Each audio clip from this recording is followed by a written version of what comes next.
Chưa đã mong nhầm xong group cho số lực rú năng số đây từ căn một lúc nào rồi ngày nay nhưng mà thua học vượt để lực rú bạn đã miền buồn mà lên làm bay thua bạn dương từประกาศ khá lạ mùi rồi dương chữ mà sao được project bảo dương như ประกาศ khá lạ mùi hay đã nem khá lạ bảo dương ý tại nhóm vô ý hay thì mà dương thuộc bất màu là hàng lương ní cứ dương lục chào tới cứ tục nơi non tờ anh nhẹ nhảy dương quả mơ đi đó mà dương ประกาศ public dương CPU ហើយតមក control space មួយនេះយើងរកយកនេះ public static void ដើម្បីប្រកាសកាយ main បន្ទាប់ពីប្រកាស in main រួចយើងទៅមើលវិធានមហារបស់យើងមើលវិធានមហាទី1គេនិយាយថាចូលសរសេរកម្មវិធីកិននេះផ្ទៃកន្លះចាត់កង់គ្នាជាមិនដឹងថាផ្ទៃដើម្បីកិននេះចាក់ផ្ទៃកន្លះចាត់កង់គ្នាយើងយកបាត់ធំបូកបាត់តូចគុណនឹងកម្ពស់ចែក2មកឥឡូវយើងដំបូងយើងប្រកាស in មួយមកប្រកាស in ឧទាហរណ៍ថាបាត់ធំយើងប្រកាស in a ធំស្មើជប់ដក clear ស្មើដក clear យើងដាក់ថា2ចុះបន្ទាប់មកបានតូចយើងកសេអក្សរ B តូចហើយដក clear ស្មើដាក់6ចុះបន្ទាប់មកជាមួយនឹងកម្ព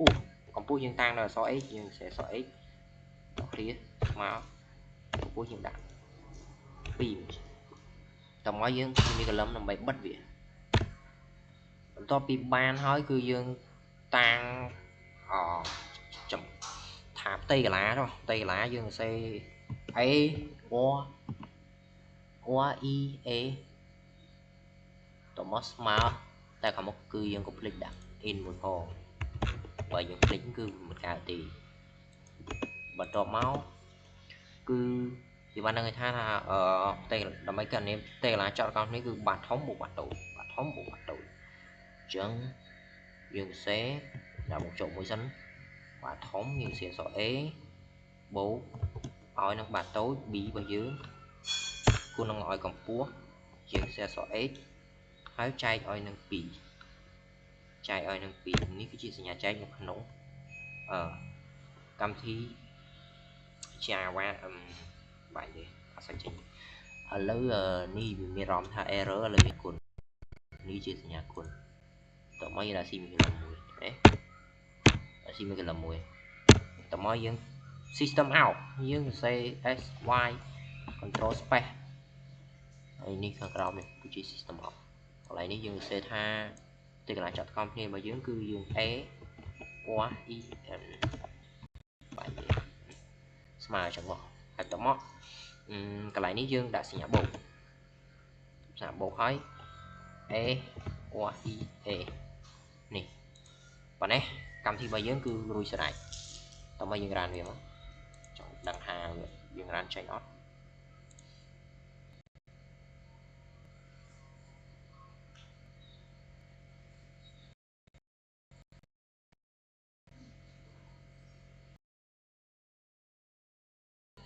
អូខេនេះយើងគឺបានរានចេញហើយនេះគឺ array របស់យើងគឺស្មើ8ដែលមាន2បូក6ស្មើ8គុណឲ្យនឹងកម្ពស់គុណនឹងកម្ពស់2ទៀត16ចែក2ស្មើ8ត្រូវពិតរានចេញអូខេដូចគ្នាដែរយើងមកមើលប្រធានបទទី2របស់យើងគឺគេថាចូលសរសេរកម្មវិធីគណនាផ្ទៃកន្លះចតុកោណកែងជាមិនដឹងថាដើម្បីគណនាផ្ទៃកន្លះចតុកោណកែងគឺយើងយកបណ្ដោយបូកផ្ទឹងគុណនឹង2ឥឡូវយើងធ្វើការសរសេរបង្កើត public មួយសិនដំបូងគឺយើងមានធ្វើបង្កើត public ប្រកាស in main នឹងតមកបន្ទាប់ពីប្រកាសរួចយើងប្រកាស in មួយមកឆ្លើយកុំព្យូទ័រខ្ញុំមានបញ្ហាអត់មានហើយសេ in មកតមកបណ្ដោយយើងតាំងដោយអក្សរ b ធំចុះហើយដល់នេះស្មើបណ្ដោយខ្ញុំឲ្យ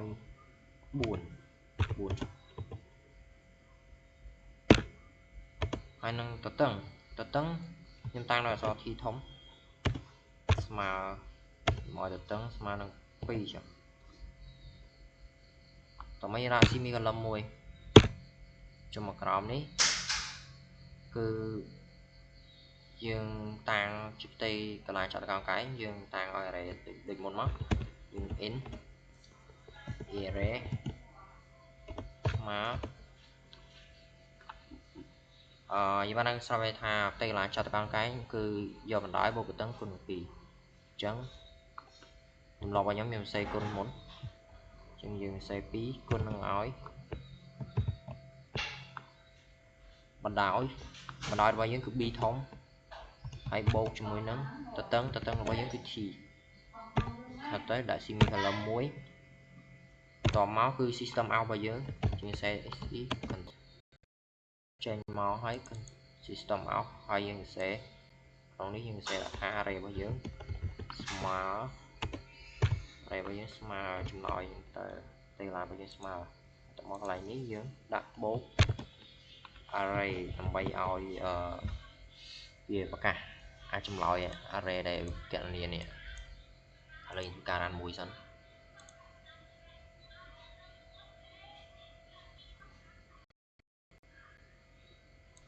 nè dương ran cho nhá cứ khơi đọc vì tay là bao nhiêu cứ khơi đọc vì lấy mấy phần dương cùi kịch mơ sẵn vì bây giờ dòng đá bộ tầng giờ bà đã bật tầng một buồn một phí một mùi con phí đập phí trời vật chỉnh lấy chúng cho một can làm hạt tí bảy mấy cho một can làm hạt tí bảy bán cứ ca lúc mặt chả bao nhiêu chọn lấy dương mà mơ cái thiên làm hạt tí bảy trên mặt tí bảy nó kia ao dương từ xe cầm thi bắt đồ lôi để lá tới chia lôi điến nâng lôi điến chia lôi để là mấy xe bán dương cả học lưu để đài tầm một tròn lý dương cái xe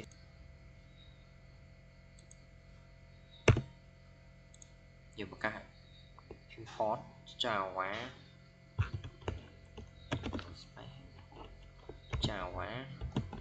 dot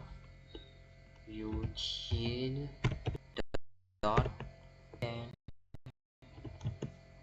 bây giờ này chọnយើង scanner មកយើង ស៊ី មេកាឡឹមបាត់វាតមកត្រង់នេះគឺយើងត្រូវតាំង scanner មក scanner s c ស្មើ new ស្មើនឹង new ហើយ scanner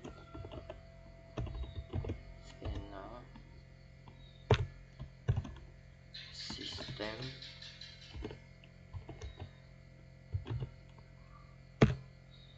in តមកនេះគឺដាក់ sim ក្នុងមួយកន្លែងនេះគឺបានន័យថាគឺយើងបង្កើត scanner មួយដែលយើងអាចបញ្ចូលតម្លៃពី keyboard របស់យើងទៅកាន់ computer បានហើយយើងធ្វើការ system out មួយយើងទី2តមកកន្លែងនេះយើងដាក់ថាដូរពី input ហើយជាស្រ័យកុំព្យូទ័រខ្ញុំគៀងផ្សេងយើងសេ input USD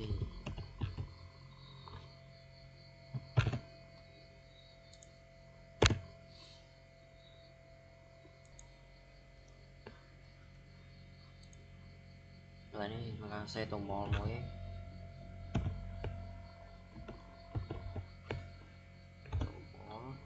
s c dot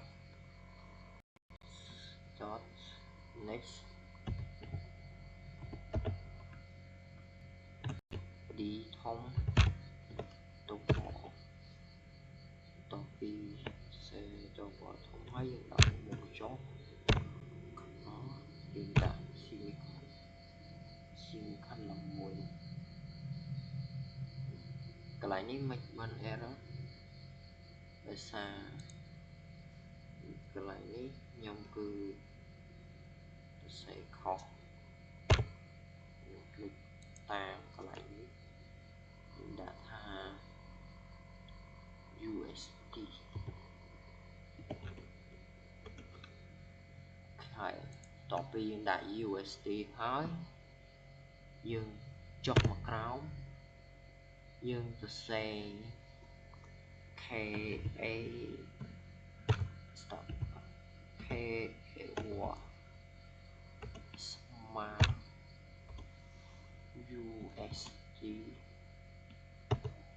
USD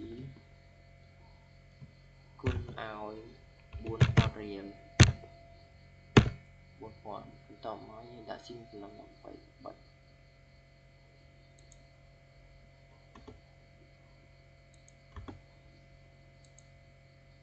កន្លែងនេះខ្ញុំតាំងខុសខ្ញុំដាក់ទៅ K មួយ K នៅខុសទៀតបើនៅតែខុសខ្ញុំសរសេរ USD ដើមនេះមិនត្រូវបន្ទាប់មកយើងដាក់ system out control space មកហើយកន្លែងនេះយើងសរសេរយើង print ចេញដាក់ថា USD 2 K8 K8 តមកគឺយើងទទួលបានលុយដុល្លារទៅរៀលហើយហើយបន្ទាប់គឺលុយរៀលទៅដុល្លារឥឡូវយើងធ្វើការ system out មួយ S control space បន្ទាប់មកកន្លែងនេះយើងសេថា input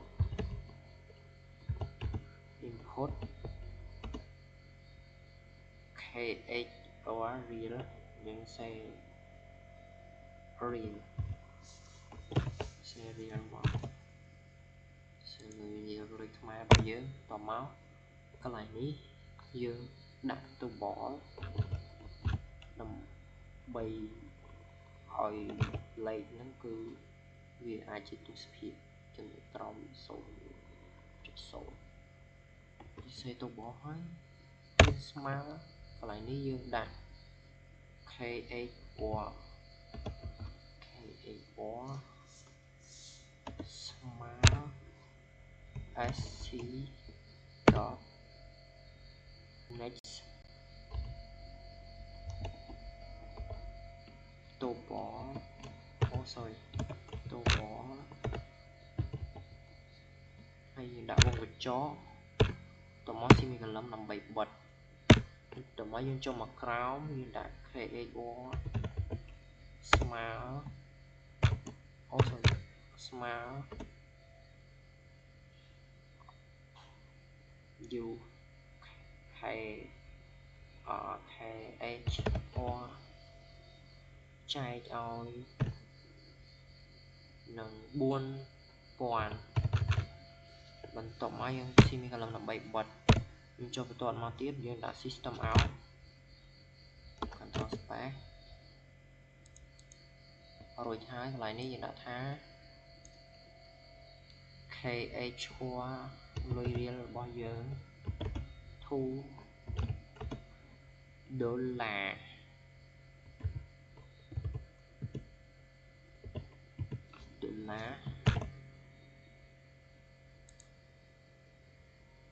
ពេលនេះកូដរបស់យើងគឺទៅសេវបានរួចជាស្រេចឥឡូវយើងធ្វើការ run មួយសិន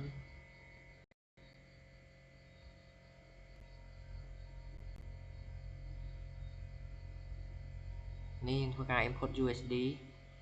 ខ្ញុំឧទាហរណ៍ថា$10ចុះហើយយើង enter ឥឡូវយើង input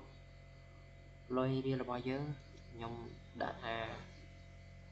20000លុយខ្មែរ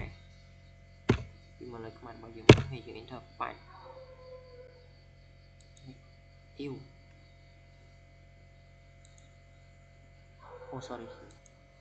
sorry ណាស់នេះខ្ញុំកន្លែង system out នេះខ្ញុំភ្លេចបូកហើយ USD ហើយកន្លែងនេះខ្ញុំភ្លេចបូក KHR អធិស្ឋានអ្នកនរគ្នាខ្ញុំបញ្ញាពេកភ្លេចមើលអានឹងក៏អធិស្ឋានកាន់លោកគ្រូដែរដែលកំពុងទស្សនាឥឡូវធ្វើការរ៉ានមួយ នេះគឺយើង import USD ខ្ញុំឧទាហរណ៍មិញ$5នេះបាន20000ឥឡូវលុយរៀលរបស់យើងខ្ញុំដាក់40000ហ្នឹងEnter បាច់10ទៅជា$10អូខេកូដរបស់យើងគឺចប់ត្រឹមប៉ុណ្ណឹងគឺត្រូវអស់ហើយពេលនេះយើងចូលទៅកាន់លំហាត់ទី4ជាលំហាត់ចុងក្រោយដែលគេឲ្យយើងសរសេរកម្មវិធីមួយដើម្បីគណនាពិន្ទុនិងមធ្យមភាគសិស្សម្នាក់លើ4មុខទិន្នន័យគឺសិស្សអាយុថ្នាក់និងពិន្ទុឥឡូវដើម្បីសរសេរបានយើងការលុបកូដរបស់យើងចោលសិនទៅ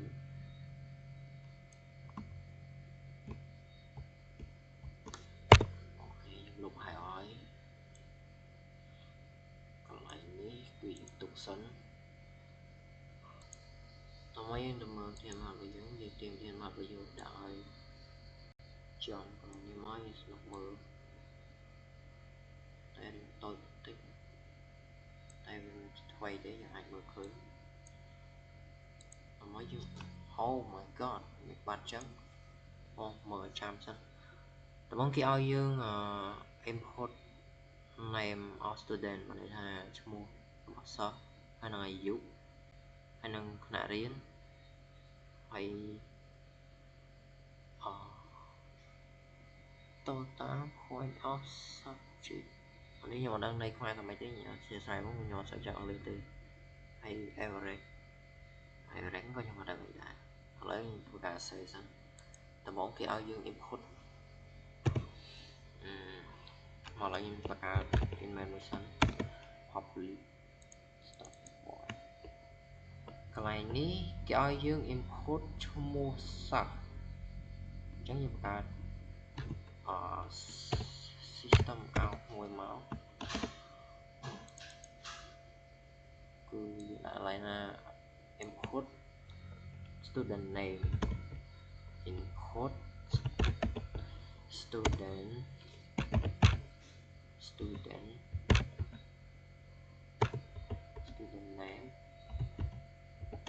អូខេបន្ទាប់មកកន្លែងនេះចុះក្រោមយើងប្រើ string ភាសា string គឺពូកអក្សរក៏សេ string ខុសទៀត Ctrl space មកចេញ string នេះ string រើសយកមកចឹងមកលឿនបន្ទាប់មកយើងដាក់ថា name មក name ហើយយើង s អូណែនេះខ្ញុំភ្លេចទៀតហើយនេះកន្លែងនេះខ្ញុំភ្លេច import នេះ scan ខ្ញុំភ្លេច scanner ឡប់ខ្ញុំធ្វើការដាក់ scanner សិនបើយកដាក់ scanner ទេយើង scanner មិនគាត់ចេញឈ្មោះយើង import មិនគាត់នេះចូលដែរ scanner ឡើងនេះតាំង s sc បន្ទាប់មកស្មើ new តទៅ new ហើយយើងទៅ save បន្តទៀតគឺ scan អក្សរធំ scanner ហើយនឹងបញ្ចុះហើយ system ក៏អក្សរធំដែរ system ហើយ dot ហើយ in ហើយនៅយើងមិនអាចคลิกបានដោយយើងคลิกគឺអាចពុតចូលហើយជាកន្លឹមតំអស់នេះយើង save បន្តទៀតមកកន្លែងនេះគឺស្មើហើយបន្ទាប់ពីคลิกហើយអ្នកនរខ្ញុំคลิกស្មើហើយ sc ហើយ dot next ហើយតូ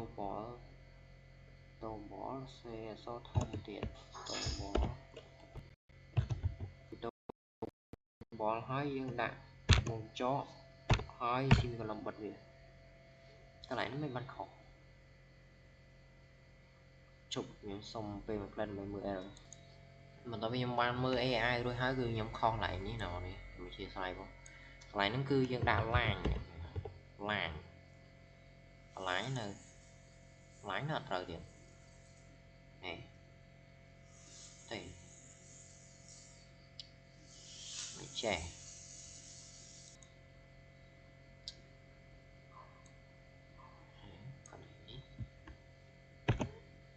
អូខេណ៎នេះឥឡូវយើងបន្តទៅមុខទៀតឥ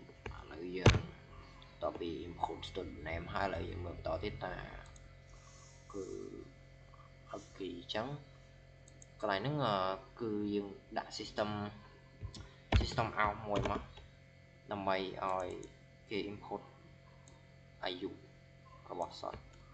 ឥឡូវយើងដាក់ថា input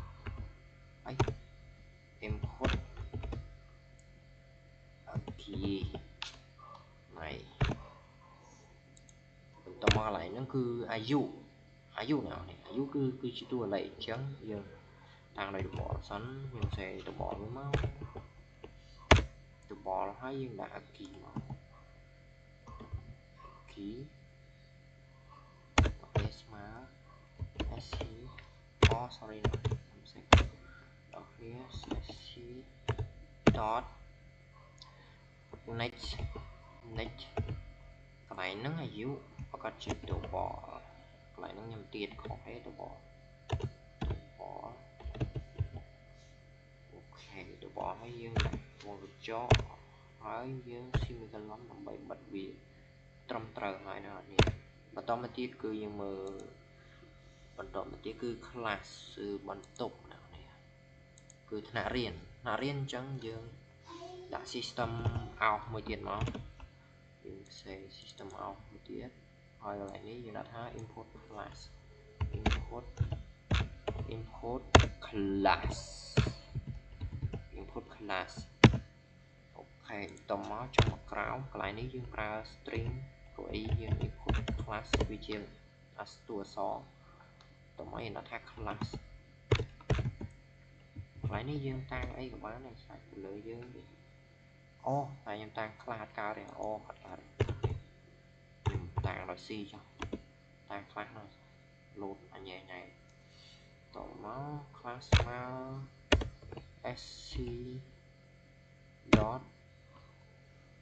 next ហើយ line តមកវងចោហើយវងចោវិញប៉ុន្តែខ្ញុំនៅខុសហេតុអីខ្ញុំនៅខុសខ្ញុំសុំពេលខ្លះដើម្បីមើល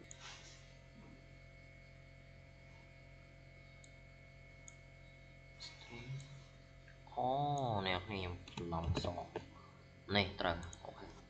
បន្ទាប់មកយើងមើលបន្តទៀតគឺ total point out for object នេះ object របស់យើងឥឡូវយើងធ្វើការសរសេរ total ហ្នឹងសិនមកកន្លែង total ហ្នឹងចូលមកទៀតអូឥឡូវយើងធ្វើការ system out សិន control space ហើយកន្លែងនេះយើងសេ C programming C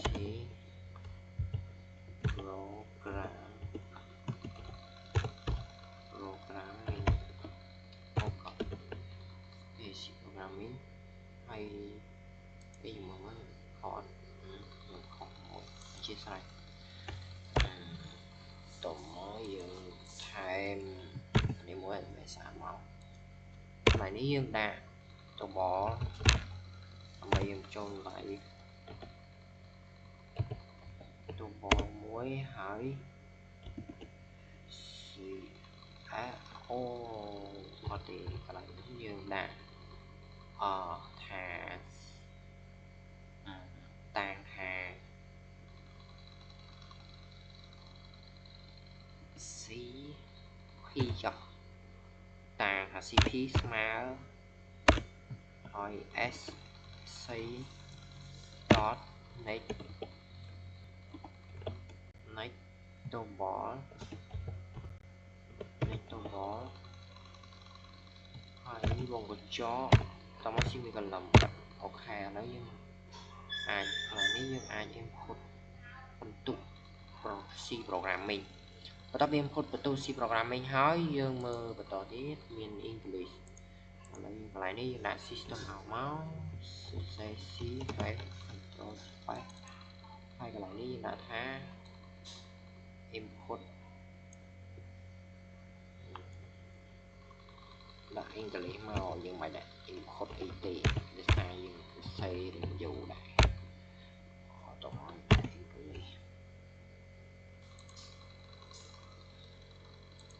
English score យើងសរសេរ score ក្រោមតិច thì họ chuyện chơi đừng sợ nó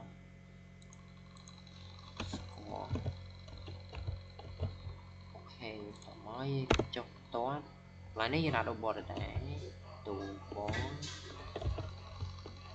lọt nên lại nếu như là en cho hiện tại en s mà s here sc dot next ហើយទៅប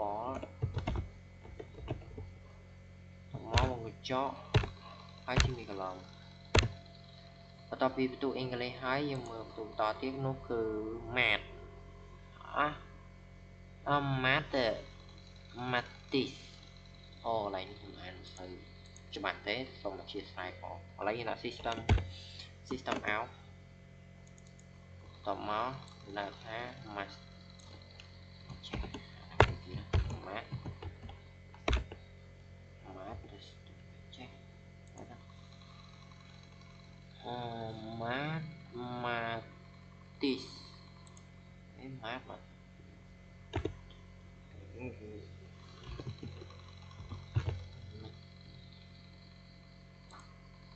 một cái lãnh cục và nó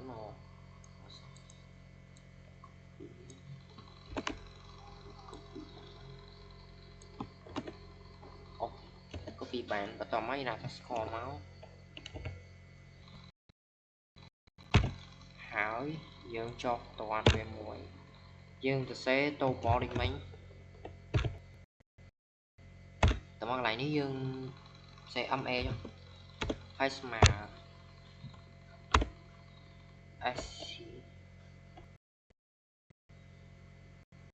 next tô bò sorry tô bò bộ cho nó xin làm tóm mấy mà tỏ tiết nó cứ general accounting check tỏ nó vì thực cái chụp tỏ nó là system control space hai cái này ní nhưng ha robot ní có nhưng mà score mà đây là nó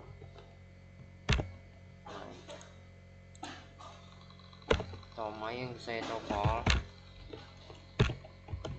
ok cái này nhưng general sao chi mà hay sao mày ở dương ai cũng có đâm lại tụ cho bán ở next hay là việc cho hay xin mình làm bật về mọi miền error ok là bật em khốt bật tụ là bao nhiêu cứ dương bàn rồi rồi là hỏi là so total ở lớn rồi bàn được ta cứ còn lại ní dương đã thà tăng tô bò máu tô bò hái mà tô táo dùng xe cái tô táo mà sorry tô táo mà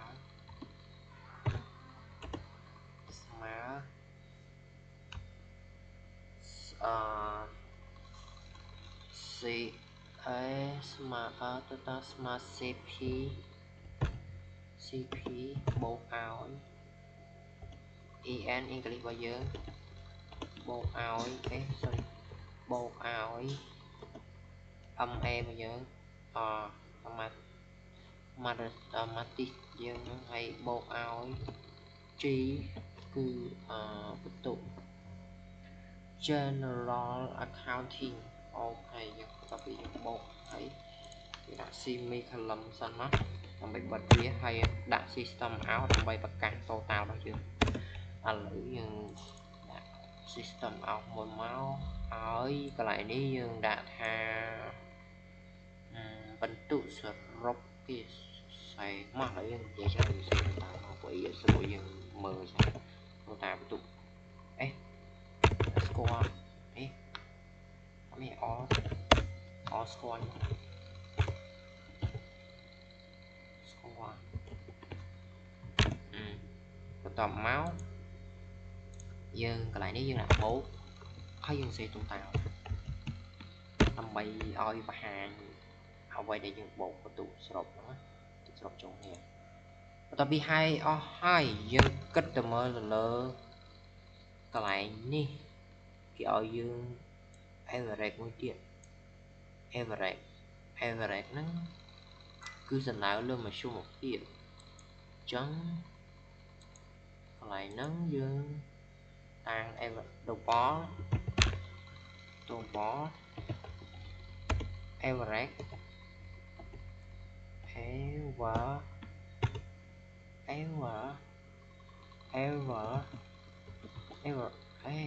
average nó sẽ một thành sẽ là chia sẻ average ok ở đây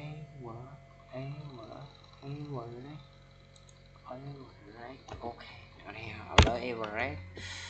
smart total bao nhiêu chai oi nâng buồn là bây giờ tôi bán một số hiệu bao nhiêu ở đây là gì hay cái này đi là system out bây giờ cả average bao nhiêu rồi là system out hai đã thà average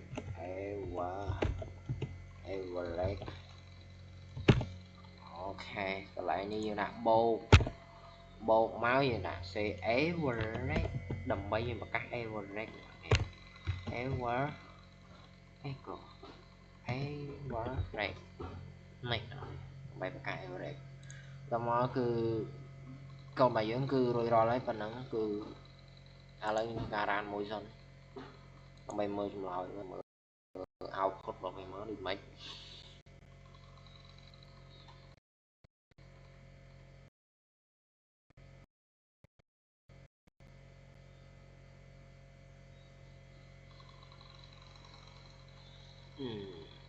này import name lại cái gì này nhé name đặt po chẳng nào hay import dấu nhưng đặt đâm buồn cho hay enter máu lại ní program program is score nhưng đặt ao hà sắp choបន្ទាប់មក English score ខ្ញុំដាក់ឲ្យ60ចុះហើយបន្តមកទៀតគឺ